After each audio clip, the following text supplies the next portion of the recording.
Hola, voy a hablar de Francisco Villa y la Revolución Mexicana. ¿Qué tipo de personaje era Francisco Villa? Todo el mundo coincide en señalar que ese no era su nombre porque era Doroteo Arango y nació en Durango, de donde se escapó después de, digamos, de una confrontación porque su patrón había pretendido violar a su hermana, ¿no? Entonces hay esta defensa y finalmente él se convierte como en un forajido, ¿no? Un forajido. Entonces, en eso estaba cuando se levantan armas y hay una convocatoria de Francisco y Madero para iniciar pues, la toma del poder por la vía de las armas. Y entonces él se une a la revolución maderista y es finalmente por esta fusión entre las fuerzas de Madero, que eran bastante pequeñas, con las fuerzas de Francisco Villa, que poco a poco se van convirtiendo en la poderosa división del norte, que es posible la toma de Ciudad Juárez y la negociación con el gobierno de Porfirio Díaz, entre el gobierno de Porfirio Díaz y Francisco y Madero, que da como resultado este acuerdo por el que finalmente va a salir Porfirio Díaz, el interinato de León de la Barra y finalmente las elecciones y la llegada de Madero al poder, digamos, donde se conjuntan muchas de las esperanzas del estallido inicial. Francisco Villa acompaña, digamos, al proceso maderista, pero también se va a ir confrontando, digamos, se va a confrontar, sobre todo después del asesinato de Madero, se va a, digamos, a reencender la llama de la revolución y él va finalmente a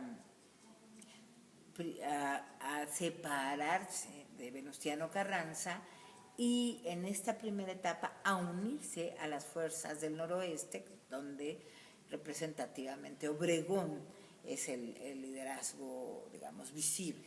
Entonces, separado de Venustiano Carranza, pero unido a Obregón después de la muerte de Madero, entonces sirve como ariete para que cuando Venustiano Carranza toma la presidencia de facto, cuando fracasa la convención de Aguascalientes, finalmente ellos empiezan a presionar a Carranza mismo para que deje la presidencia. Pero después, entre ellos dos, entre Obregón y Villa, hay una confrontación y se van a retar entre sus fuerzas, que son muy poderosas, las del noroeste con los dorados de Villa. Y en esta confrontación gana, por supuesto, Obregón.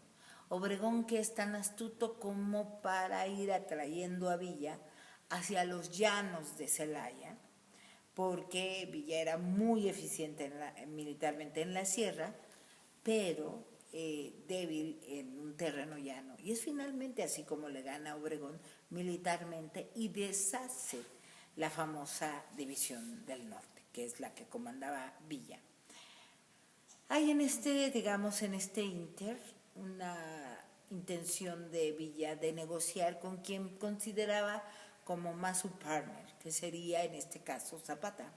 Ellos se encuentran en la Ciudad de México y ahí está la famosa foto que se toman en el Palacio Nacional, pero Villa era todavía de menor instrucción que el propio Zapata. Hay fotos de Villa que está aprendiendo a leer y escribir después de la Revolución, en su hacienda del Canutillo, que es la que le dan después. Finalmente, él era representativo de un sector muy particular, que eran los rancheros. Los rancheros cuya ambición era tener un pequeño rancho ganadero a semejanza de los grandes terratenientes como Terrazas o como Krill, que tenían extensiones grandísimas en Chihuahua y Durango y que, bueno, lo que criaban eran vacas, ¿no? O sea, reses, caballos. Entonces esa era su ambición. Su ambición era hacer una colonia militar, tener la suficiente cantidad de tierras para explotar en términos ganaderos, ¿no? Entonces, así de sencilla era la ambición de Villa. Villa no pudo tener un proyecto de nación. Villa es un buen revolucionario, solamente eso.